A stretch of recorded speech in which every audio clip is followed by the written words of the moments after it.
మా బాబు వాకింగ్కి వెళ్తుంటే కాల్చిపోద్ది. ఆ అబ్రార్ గడికి చెక్కి పారదొబ్బుతాను. నేను మా బాబు దగ్గరికి వెళ్తాం. ఇది రణబీర్ చేసిన యానిమల్ కాదు, మహేష్ బాబు చేసిన యానిమల్.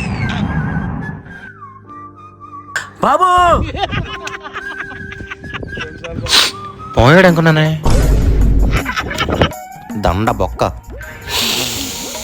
నోరు మూసుకుని వాకింగ్ చేసి ఇంటికి వెళ్ళకుండా రత్తాలు దాన్ని కొంప కిందకి వెళ్ళడం.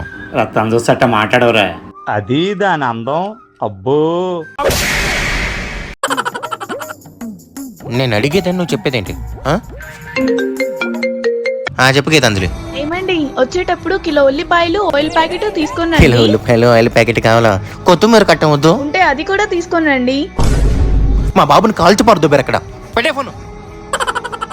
ఎలాంటివి ఉన్నప్పుడు తేనమ్మ సెకండ్ సెటప్ మెయింటైన్ చేస్తే బాగుంటుందేమో అనిపిస్తా ఉంటుంది. నెక్స్ట్ పార్ట్ లో జోయాతో ఉంటుందిగా బాబు. బాబు ఎరా ఏంటి లేటు? బాబు మీరే తుఫాన్లో పరిగెత్తుకొచ్చారు బాబు. బాబు నేను ఫాస్ట్ గా పరిగెత్తలేను బాబు, నాకు గుండె నొప్పి. నేను పరిగెత్తలేను బాబు, నాకు ఆయాసం. నేను ఫాస్ట్ పరిగెత్తలేను బాబు, నాకు పైల్స్. బాబు నేను పరిగెడితే పిల్లలు పుట్టండి బాబు. ఆపండి. మా బాబుని కాపాడటానికి వచ్చారా లేకపోతే హాస్పిటల్లో చూపించుకోవడానికి వచ్చారా? పదండి. నాకేంట్రా, బ్రహ్మాండంగా ఉన్నాను. ఇంతకీ మీదేం కూర? మాది అదే కూరరా. ఎవరితో మాట్లాడుతున్నావు నాన్న? కాల్చినోడుతారా? అప్రార్ కడుతున్నా. పిచ్చి పీక్స్ తెలిపోయిందన్నా నీకు. ఫోన్ ఏంటి? సరే సరే ఉంటా. ఎవ్వ ఫోను ఎరా.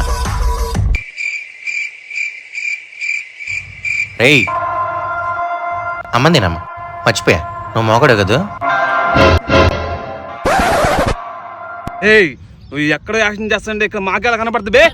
అర్రే అరుస్తున్నాడు భయ్యుడు, ఎమోషన్ ఫాలో అవ్వట్లేదు వీడు. వీడికి ఇప్పుడు ఇస్తాను.